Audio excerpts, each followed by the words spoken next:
So some more questions for class 10, chapter 1, chemical reactions and equations. In the atmosphere, a black layer forms on the silver. आपने देखा होगा silver जो होता है पड़े पड़े काले पड़ जाता है, ब्लैक लेयर उस पर एक आ जाती है, तो वो किसकी होती है? Ag2S की होती है, सिल्वर सल्फाइड की होती है। वो किस तरीके से फॉर्म होती है? एटमॉस्फेयर में small amount of hydrogen sulphide gas present होती है। तो ये जो हाइड्रोजन सल्फाइड गैस होती है इसके साथ सिल्वर रिएक्ट कर लेता है in presence of little bit of moisture.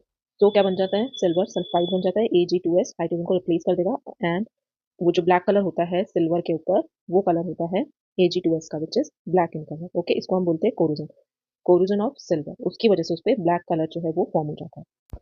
Second question is what is the skeletal और skeleton chemical equation? An unbalanced chemical equation that shows only the correct formulas of the reactant and product without balancing their atoms। मतलब unbalanced जो chemical equation होती है उसको skeletal chemical equation कहा जाता है। फिर आप उसको बैलेंस करेंगे देन वो एक प्रॉपर केमिकल इक्वेशन होगी, बैलेंस्ड केमिकल इक्वेशन, जिसमें मास जो होगा रिएक्टेंट एंड प्रोडक्ट का वो इक्वल होगा।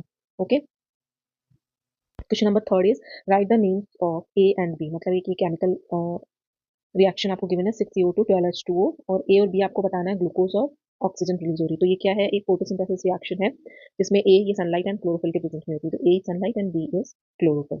Okay, question number fourth is respiration and photosynthesis what type of reaction? ये रेस्पिरेशन और फोटोसिंथेसिस किस टाइप की रिएक्शन है और उनकी राइट द बैलेंस्ड इक्वेशन। तो रेस्पिरेशन एंड फोटोसिंथेसिस किस टाइप की रिएक्शन है? Respiration is exothermic reaction and photosynthesis is endothermic reaction. Exothermic that means यहाँ पे एनर्जी जो है वो रिलीज हो रही है, as you can see in the equation, energy release हो रही है। ग्लूकोज का ऑक्सीडेशन होता है, oxidation of glucose and some energy is release. उस एनर्जी की वजह से ही हमको एनर्जी मिलती है ताकि हम जो है अपना डेली रूटीन वर्क कर पाते हैं। फोटोसिंथेसिस में एनर्जी यूज हो रही है, सनलाइट काम में आ रही है बेसिकली, ठीक है। तो सनलाइट यूज हो रही है मतलब एनर्जी यूज हो रही है, that's why photosynthesis is endothermic reaction, और इसकी कंप्लीट बैलेंसिंग रिएक्शन आप यहाँ पे देख सकते हैं। Fifth question is lead nitrate solution plus potassium iodide solution precipitate कौन सा बनता है? लेड नाइट्रेट की आप इक्वेशन यहाँ देख सकते हैं, लेड NO3 का होल ट्वाइस, और जो येलो प्रेसिपिटेशन आता है which is PbI2, double displacement reaction है, आयन एक्सचेंज हो रहे हैं, yellow precipitation is lead iodide PbI2।